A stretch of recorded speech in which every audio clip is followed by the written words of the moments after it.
akan bicara tentang politik di Kalimantan Barat. Kita tahu bahwa 2024 itu adalah tahun politik, jadi adalah hal yang lumrah jika Bekas BPSDM Kalimantan Barat juga berpartisipasi dalam kegiatan menyadarkan masyarakat dalam proses politik di Kalimantan Barat. Untuk itu hari ini telah hadir narasumber kita. Saya pikir semua sudah hampir kenal ya, Pak Dr. Andreas Manto Saidi MSI. Selamat Pak Manto. Baik, alhamdulillah.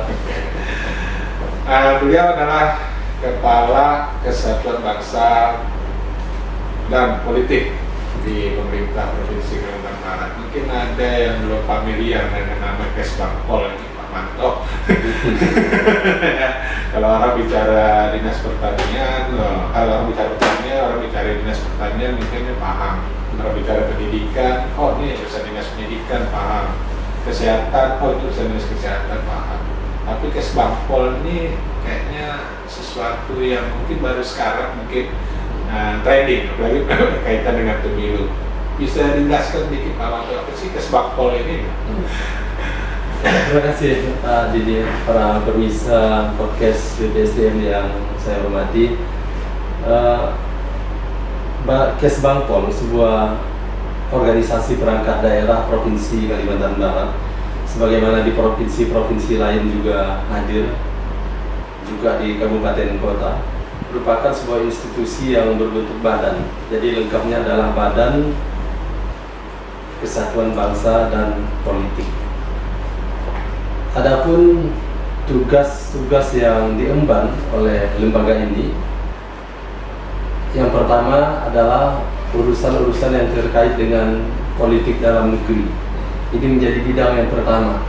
Nah, bidang pertama ini justru yang sekarang kita hadapi gawe besarnya di 2024, dan gaungnya, suasananya sudah kita rasakan di tahun 2023 ini. Terutama dalam konteks Pilpres, hampir setiap hari kita membaca di media sosial soal Pilpres. Ini menjadi isu yang sangat hangat dibicarakan, baik di media sosial maupun di media mainstream lainnya. Itu menjadi salah satu urusan dari Kesbangpol. Partner kami atau stakeholder utama kami di bidang ini adalah KPU, Bawaslu, dan KPPU. Tiga institusi penyelenggara pemilu ini memegang peranan yang sangat penting, dan kami di Kesbangpol diamanahkan untuk memberikan bantuan keuangan kepada lembaga-lembaga ini melalui APBD. Bantuan keuangan itu ada yang dalam bentuk bantuan keuangan untuk partai politik yang dianggarkan setiap tahun, besarannya tergantung pada jumlah perolehan suara sah dari partai-partai yang memiliki kursi di lembaga legislatif, dan juga bantuan keuangan yang 5 tahunan, yaitu setiap kali ada pemilu atau pilkada baru ada bantuan keuangan yang diberikan kepada KPU. Dana-dana bantuan keuangan ini salah satunya bersumber dari APBD Provinsi Kalimantan Barat melalui anggaran yang disediakan di Badan Kesbangpol Provinsi Kalimantan Barat. Urusan yang berikutnya, meskipun tidak terkait langsung dengan pemilu, tapi mempunyai determinasi yang cukup tinggi, yaitu urusan yang terkait dengan menjaga ketahanan ekonomi, sosial, budaya, dan organisasi kemasyarakatan yang ada di wilayah kerja masing-masing. Dalam konteks ini adalah di wilayah kerja Provinsi Kalimantan Barat. Jadi 700 lebih ormas yang ada di Kalimantan Barat ini yang terdaftar di Kesbangpol menjadi stakeholder kami. Itu 700 lebih itu yang terdaftar. Tidak ada kewajiban dari organisasi-organisasi untuk mendaftar ke kami sebetulnya. Tapi kalau tidak mendaftar ke kami, tidak berhak untuk mendapatkan bantuan dari pemerintah atau layanan dari pemerintah. Kalau seandainya yang tidak terdaftar ini juga kita hitung, saya yakin jumlahnya bakalan jauh lebih banyak.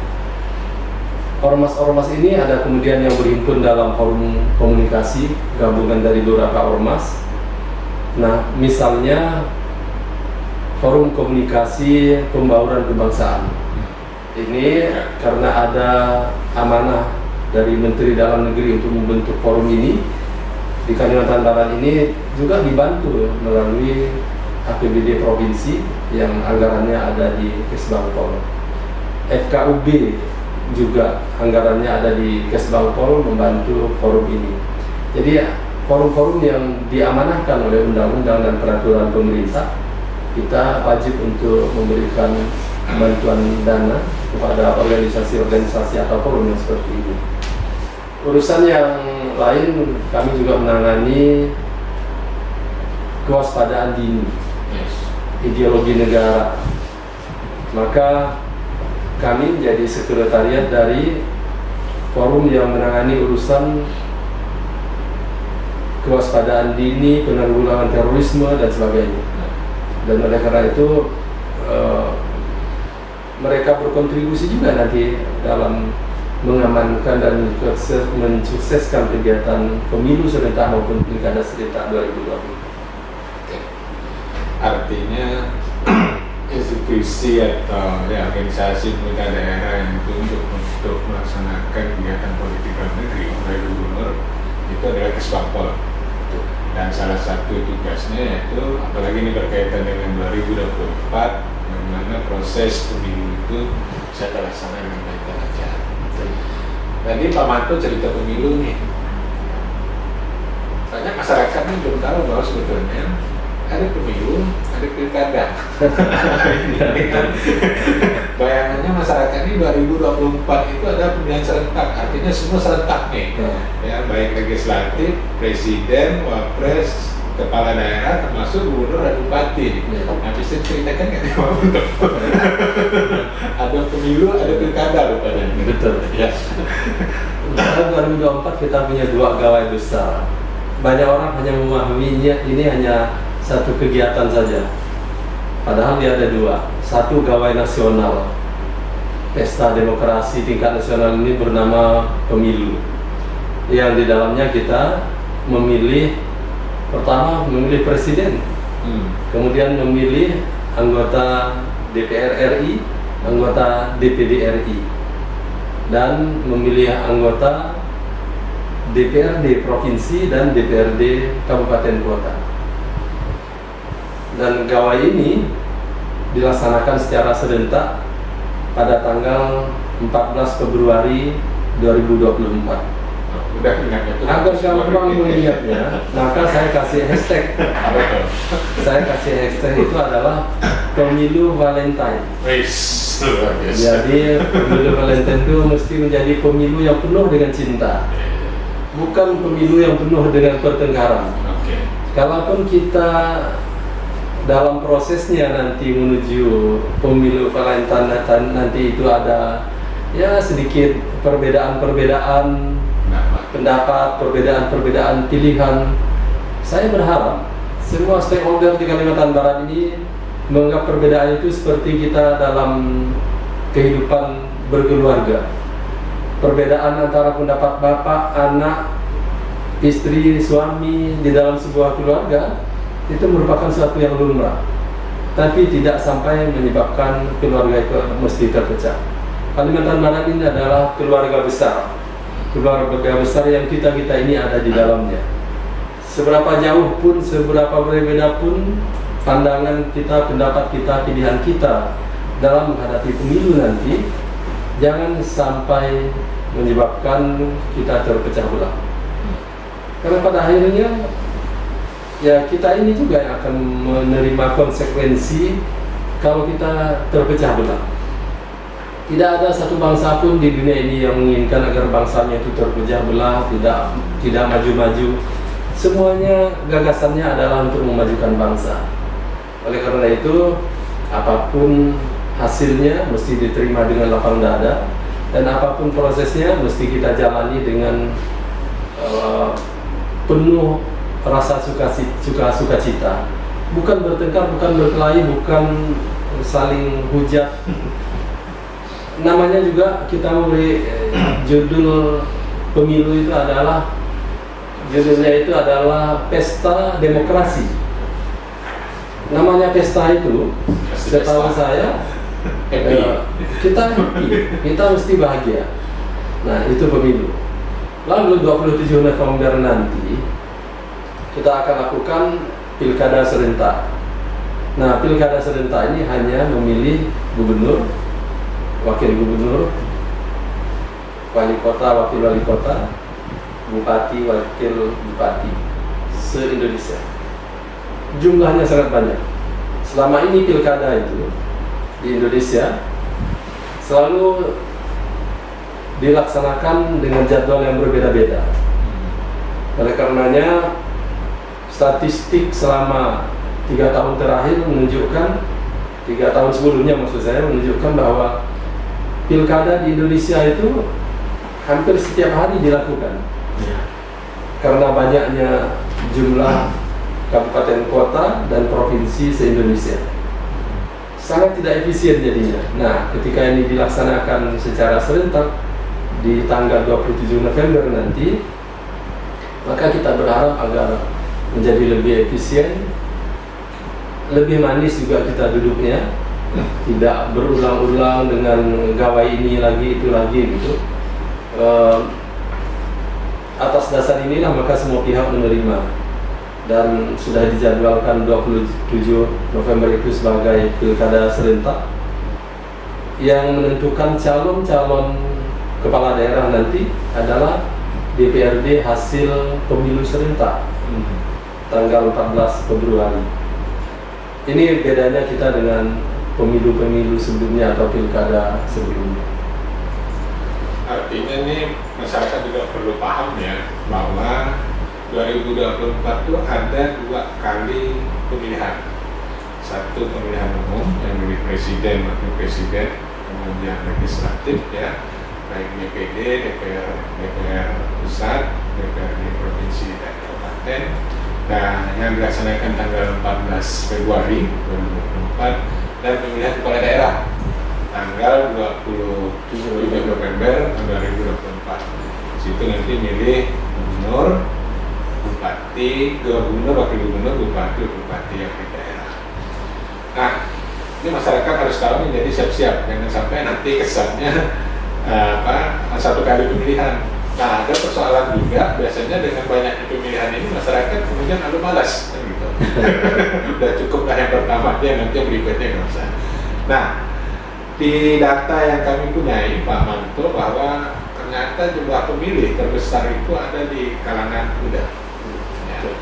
Bisa dia, ini juga masih debatable sebetulnya, apakah ini dimaksud dengan pemilih pemula, pemilih muda, atau pemilih milenial. Mungkin bisa, kira-kira ada nggak batasannya dari sudut kes bangkol itu? Iya. Apalagi datanya itu kan 63% ya, pemilih mula atau pemilih muda. Itu gimana nih Pak Manto? Mungkin bisa dijelaskan. Kami mencoba untuk memetakannya sedemikian rupa menurut bahasa keren zaman sekarang. Kita mengelompokkan menurut generasinya. Generasi mereka yang lahir di tahun 65 sampai tahun 80 itu masuk kategori generasi X. Nah, saya masuk di dalamnya. Pak Didi juga masuk ke generasi X. Masuk di Bobos. Ini generasi yang beruntung sebenarnya. Kita masih lahir, masih merasakan di masa anak-anak kita permainan-permainan tradisional, belum mengenal teknologi informatika, sampai ke kita mengenal gadget seperti sekarang. Wawasan kita lebih lengkap, lebih komplit di generasi X ini.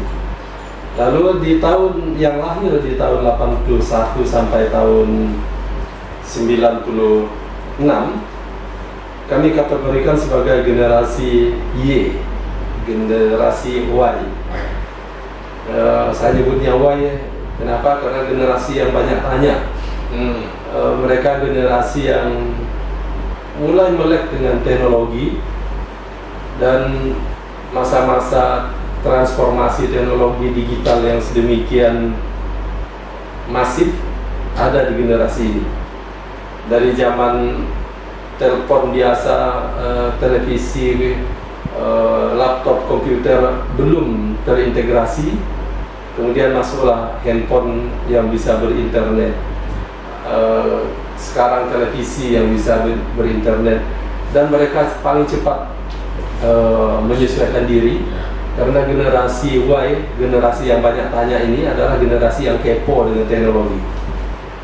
Seharusnya kita generasi X juga harus kepo dengan teknologi dan kepo dengan pemilu, kepo dengan pilkada, mesti kepo dalam berbagai hal di generasi Y ini. Jumlah mereka saat ini mencapai, menurut catatan kami, mencapai 25% lebih, 26 lah bulatkan. Dan ada generasi berikutnya yang lahir tahun 96 sampai 2012. Ini generasi Z kita menyebutnya. Nah, generasi Z ini merupakan pemilih, umumnya adalah pemilih-pemilih pemula. Mereka ini sebagian besar statusnya berada dalam kelompok swing voters. Mereka belum menentukan pilihan dan mereka masih sangat gampang untuk dipengaruhi oleh berbagai pihak dalam menentukan pilihannya di pemilu ini.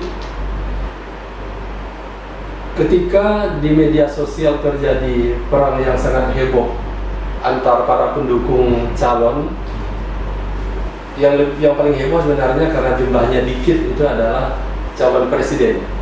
Kalau pemilih di antara calon anggota legislatif, karena jumlahnya sangat banyak, pertarungannya tidak seheboh pemilihan presiden. Mungkin hanya di grup-grup tertentu saja pendukung calon anggota legislatif ini yang heboh. Saya ada punya beberapa grup yang di dalam grup itu ada calegnya dari partai-partai yang berbeda.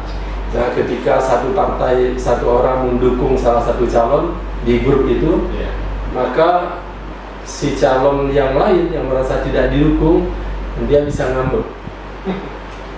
Atau pendukung dari calon yang berbeda membuat counter attack. Nah, ada yang menjelek-jelekkan pasangan yang lain, ada yang nyindir, macam-macam. Tapi konteksnya karena dia di skop anggota legislatif dan jumlahnya di grup itu antara 5 sampai 6 orang di setiap grup, maka tidak seheboh pilpres. Pilpres ini masih membawa kita pada kecenderungan untuk terjadi polarisasi, seperti yang terjadi di pemilu 5 tahun yang lalu, 4 tahun yang lalu. Dan ini membuat kami merasa tantangan berat untuk menetralisirnya, karena bagaimanapun polarisasi ini bisa dimanfaatkan oleh pihak-pihak tertentu, pihak-pihak asing sedemikian rupa sehingga bisa melemahkan keutuhan bangsa. Kita sudah melihat beberapa contoh negara lain, terutama negara-negara di Afrika, meskipun jumlah etnisnya tidak sebanyak kita, di Timur Tengah juga jumlah etnisnya tidak sebanyak kita, tapi yang namanya konflik sepanjang masa, akhirnya bukan kemajuan yang diperoleh, malah kemunduran, karena mereka saling melakukan aksi destruktif satu sama lain. Ini yang tidak kita inginkan menjadi dampak pemilu yang akan kita lakukan nanti. Oleh karena itu, anak-anak muda di generasi pemilih nanti sangat berperan, karena jumlahnya sangat dominan. Kalau saya totalkan jumlahnya mencapai 64%.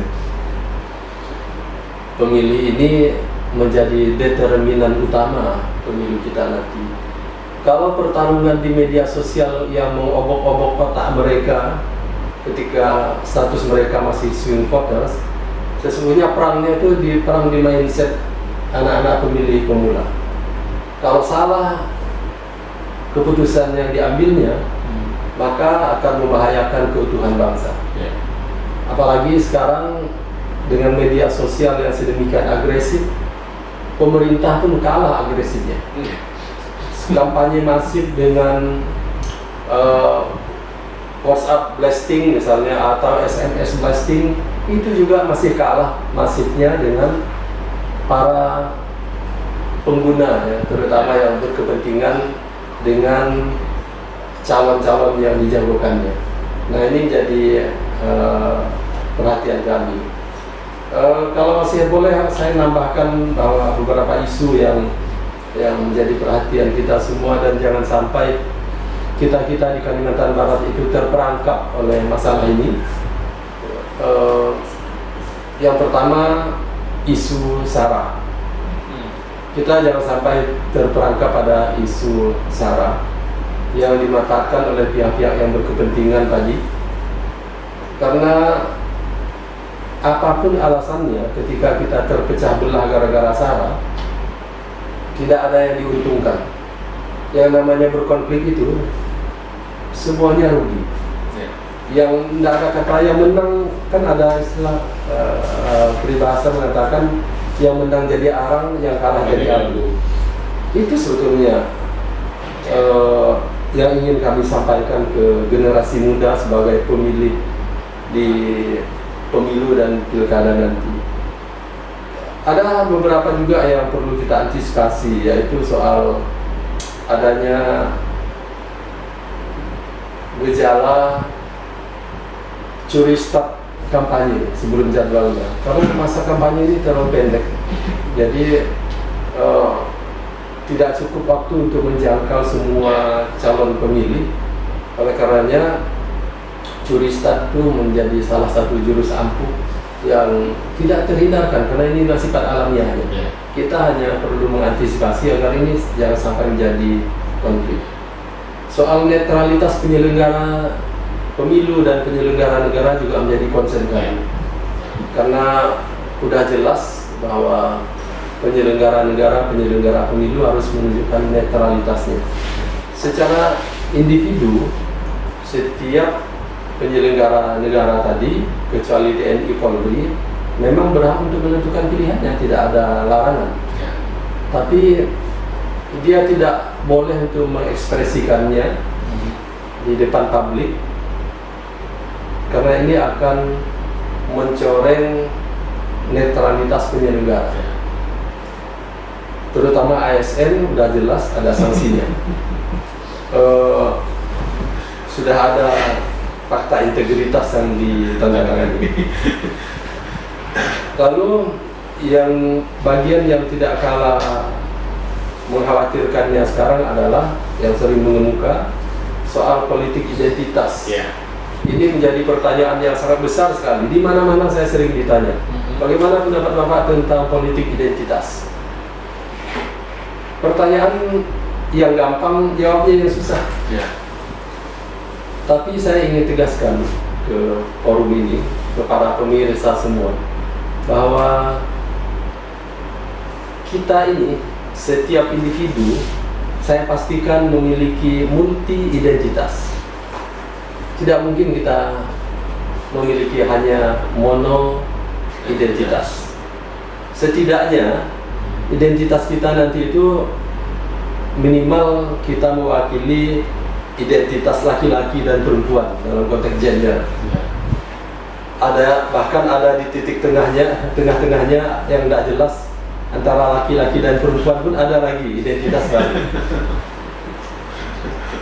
Kita juga pasti di dalam diri kita ada identitas keagamaan sebagai umat beragama. Dan kita bisa berbeda-beda satu sama lain gara-gara identitas agama ini. Lalu kita juga punya identitas berdasarkan profesi kita. Profesi nelayan, profesi ASN, TNI, Polri, profesi pedagang, politisi, itu tidak lepas dari soal identitas. Kita juga lahir dari etnis tertentu, yang kadang-kadang dari etnis juga bisa dibawa-bawa orang untuk menjadi amunisi politik identitas. Tapi ketika seseorang lahirnya itu di tempat lahirnya dijadikan dasar untuk menentukan identitasnya, nah sekarang ini sudah semakin kabur. Banyak orang-orang yang bapaknya, ibunya berasal dari provinsi lain, lahirnya di Kalimantan Barat. Ketika identitas ini ingin ditimbulkan atau dikemukakan, dia orang Kalbar atau orang bukan, atau orang luar Kalbar. Belum lagi soal campur, perkawinan campur. Identitasnya ada di mana orang itu? Dia misalnya turunan antara Bugis dengan Cina, Cina dengan Dayak, Dayak dengan Melayu. Itu identitasnya apa orang itu?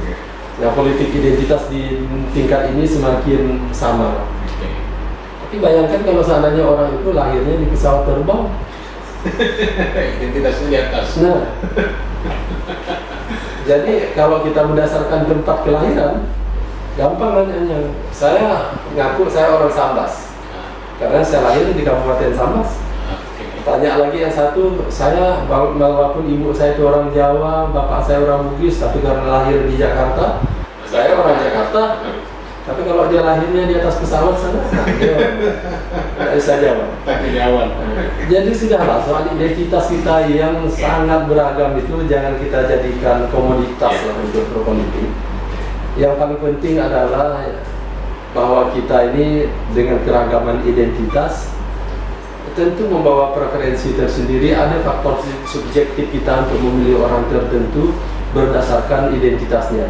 Tapi jangan saling menjelek-jelekkan berdasarkan identitas tadi. Itu problemanya. Nah, itu yang dimaksud. Jangan sampai itu terjadi. Yang ujung-ujungnya nanti jadi ujaran kebencian. Nah, ujaran kebencian ini sambut menyambut. Ada cara agama untuk ini sebenarnya yang saya kemukakan di mana-mana. Soal kita ini bisa saja menumpuk dosa setiap hari secara eksponensial. Jumlah dosa yang kita tumpuk setiap hari meskipun kita sedang tidurnya. Sedang tidur kita nih, kita numpuk dosa. Hanya gara-gara medsos yang tidak jelas kontennya, isinya. Lalu kita teruskan ke grup yang lain. Grup yang lain menyampaikannya lagi secara berantai. Karena isi medsos ini ada ancaman lagi. Kalau Anda tidak lanjutkan sebarkan gini, maka Anda akan berdosa. Jangan-jangan nanti ada sumpahnya lagi, Anda akan mengalami kecelakaan lalu lintas dalam tempo 2x24 jam. Nah, itu lebih bahaya kalau ada targetnya gitu kan. Nah, lalu akhirnya harus dibarkan. Nah, kayak gini ini sebenarnya akal kita lah harusnya jalan. Nah, problemanya kan di generasi milenial ini adalah, kita boleh katakan generasi milenial dalam konteks pemilu adalah mereka ini masih kurang respon dalam tanda petik ya, terhadap pemilu. Apalagi kan tadi Pak Manto sudah mengatakan bahwa kemampuan digitalisasi mereka itu luar biasa. Dalam konteks sekarang berita apa itu pasti ada masuk ke mereka. Dan akhirnya kemudian yang ditakutkan adalah menunjukkan sikap apatis pada generasi muda untuk ikut proses politik ini, baik di pemilu maupun pilkada. Cari jodoh saja kan mereka sudah materialistis. Anak-anak milenial ini. Ketika mereka gaul, mereka juga udah sangat gengsian dalam perspektif ekonomi. Pengen pakai pakaian branded, minder kalau HP-nya itu merek murahan, itu kan banyak terjadi kayak gitu. Sehingga dia tidak terlalu konsen dengan urusan politik. Tapi kalau urusan gengsi-gengsian tadi, urusan yang beririsan dengan aktivitas ekonomi, gengsi tadi itu kan melekat dengan atributnya ekonomi. Dia ingin dipandang sebagai orang yang secara finansial mapan misalnya. Dia lebih konsen pada itu. Maka setelah itu kami untuk meyakinkan mereka itu dengan pendekatan itu tadi, bahwa kalau kita salah dalam memilih atau kita tidak memilih sama sekali, maka nanti akan mengancam keberlangsungan perekonomian bangsa. Dan kita tidak ingin keutuhan bangsa ini kemudian menjadi terancam, sehingga keutuhan dompetnya juga menjadi terancam gara-gara mereka tidak memilih secara benar. Mau tidak mau mereka itu mesti memilih dengan tepat siapa yang akan dipilihnya nanti di pemilu maupun pilkada. Karena ini sangat berpengaruh pada dompetnya nanti, dompet anak-anak milenial.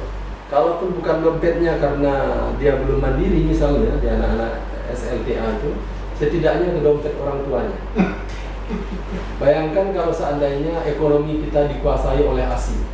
Oke. Resources kita dikuasai oleh asing, maka nanti tenaga kerja di kita sulit untuk bersaing, didominasi oleh tenaga kerja asing atas nama globalisasi. Kita kemudian diintervensi oleh kepentingan asing, pemilik usahanya juga dari luar negeri, kita jadi termarginalkan. Dan ini akan mengancam eksistensi mereka juga. Maka mau tidak ada pilihan lain, harus memilih yang benar dan berpartisipasi aktif dalam pemilu yang akan dilaksanakan di hari Valentine 2024 nanti. Dan 29 November. 27 November. Pilkada. Terus ini Manto, tadi kan kita seperti ada menyinggung program tadi ya, program di Kesbangpol untuk pemilih pemula kira-kira kan itu. Bisa disampaikan apa program-program yang dilakukan Kesbangpol? Rumah besar dari program kami adalah namanya pendidikan politik.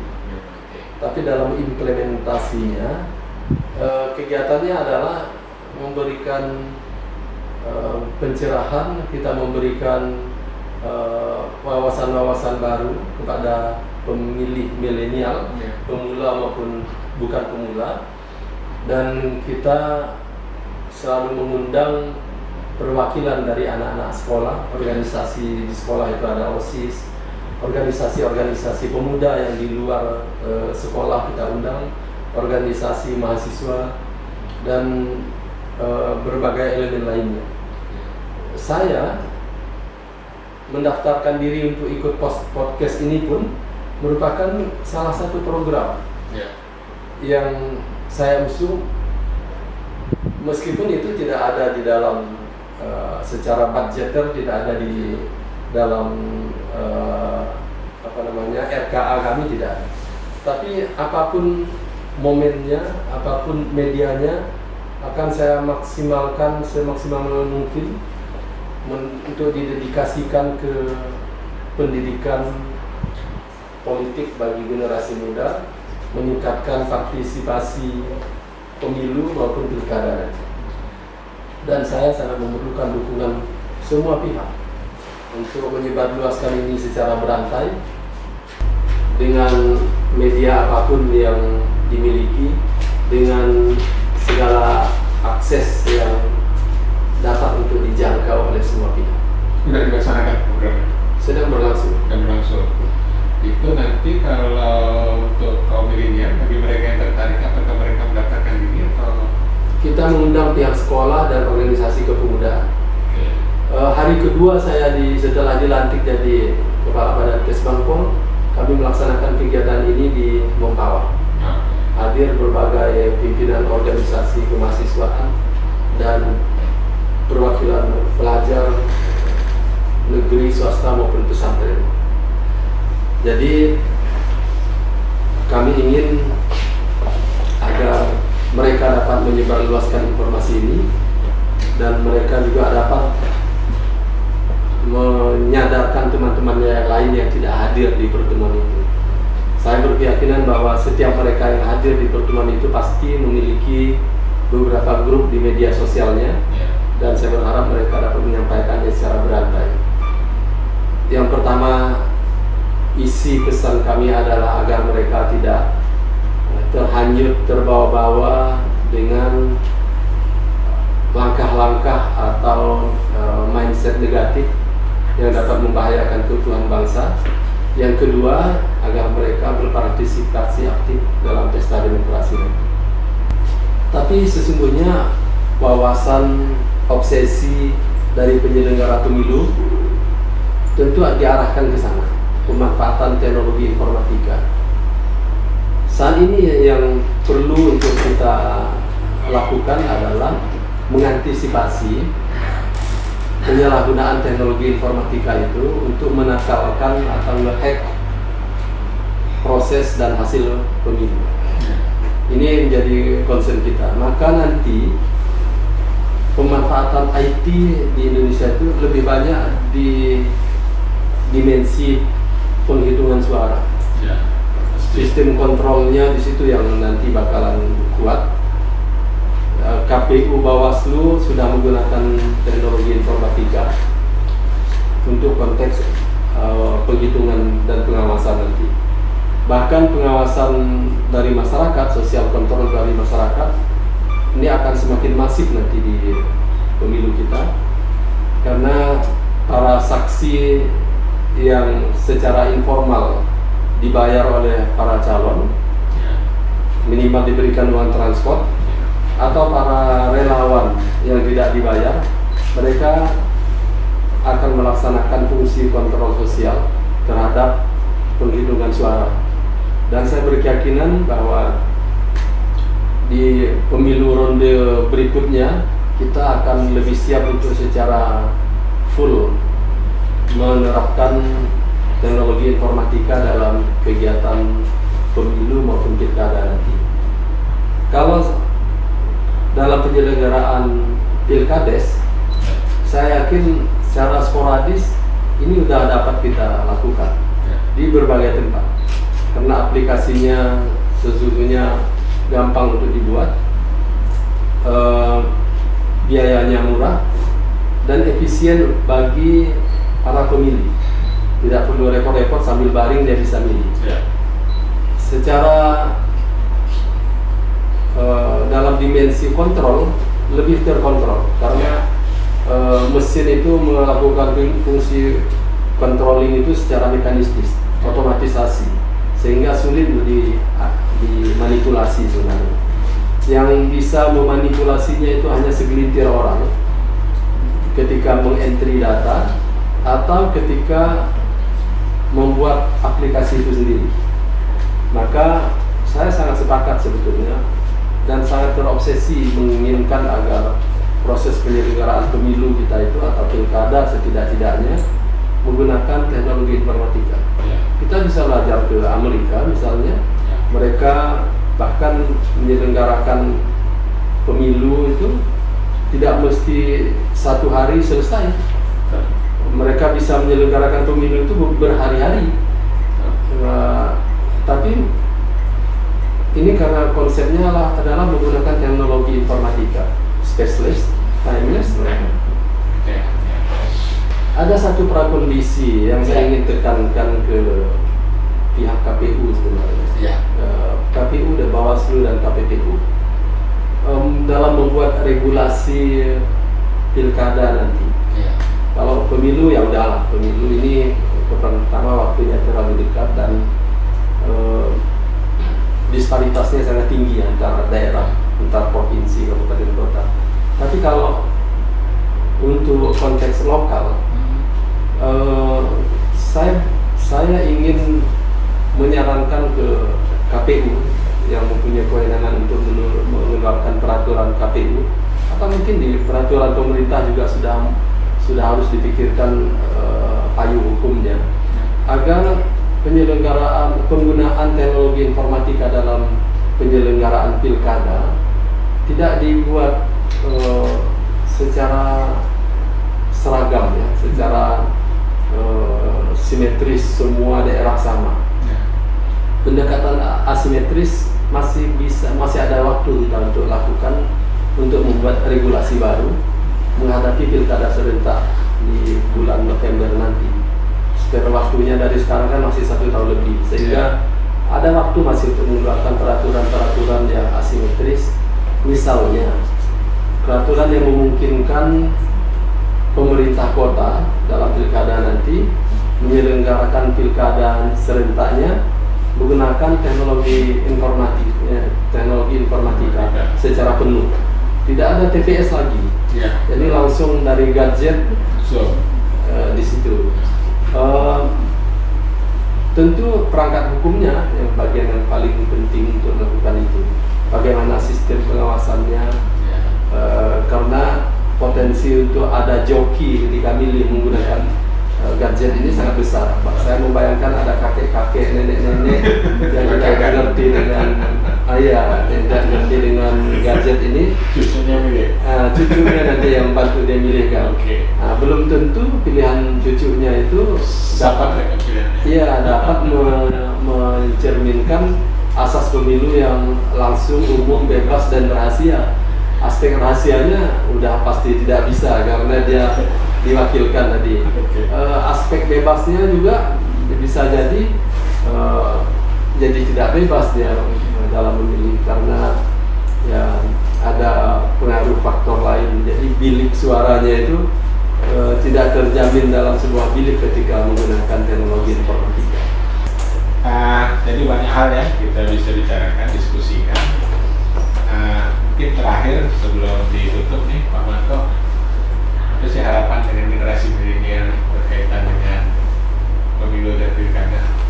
Mungkin ada pesan-pesan krusial untuk generasi milenial. Iya, pesan saya, mereka itu mesti berempati dengan proses pemilu dan pilkada di 2024 itu sedemikian rupa sebagai sebuah proses edukasi dalam penyelenggaraan pemerintahan.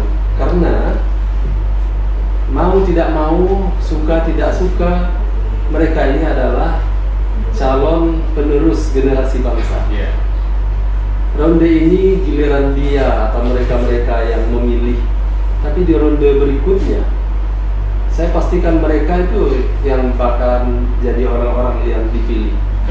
Cobalah berempati apa rasanya kalau seandainya ketika sampai ke giliran mereka ingin minta dipilih, lalu orang cuek-cuek saja tidak ingin milih mereka.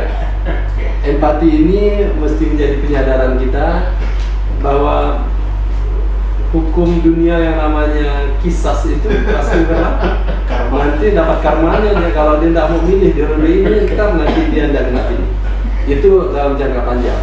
Tapi dalam jangka pendeknya, penentuan nasib bangsa ini tergantung ke mereka karena mereka jumlahnya dominan. Maka harapan saya adalah mereka benar-benar berempati dan sadar sesadar-sadarnya bahwa nasib bangsa itu ditentukan oleh mereka ini. Mereka dominan dengan 64% di Kalimantan Barat. Luar biasa ya. Demikian ya para pemirsa podcast BPSDM, banyak hal yang bisa kita dapatkan dari narasumber kita Pak Manto, Kepala Kesatuan Bangsa dan Politik di Pemerintah Provinsi Kalimantan Barat berkaitan dengan pemilu dan pilkada. Yang jelas perlu digarisbawahi adalah 2024 itu ada dua hal yang akan kita lakukan berkaitan dengan aktivitas politik. Yang pertama yaitu pemilihan umum yang dilaksanakan tanggal 14 Februari 2024, yaitu kita akan memilih presiden, wakil presiden, kemudian anggota lembaga legislatif, kemudian pemilihan kepala daerah yang akan kita laksanakan pada tanggal 27 November 2024. Nah, oleh karena itu kepada para pemirsa, terutama kalangan generasi muda ya, mari kita rame-rame datang ke tempat pemilihan umum. Ya, kita harus juga, meskipun sekarang udah era teknologi, tadi kata Pak Manto, kalian hidup di generasi milenial, semua lebih kental dengan nuansa teknologi, tapi mari kita berempati tadi ya. Meskipun teknologinya belum nyampe ke situ, tapi empati wajib nih, karena suatu saat bisa aja nanti hari ini kalian jadi peserta pemilu, mungkin ke depan kalian akan jadi siapa yang akan dipilih ya, seperti itu. Mungkin itu beberapa hal yang berkaitan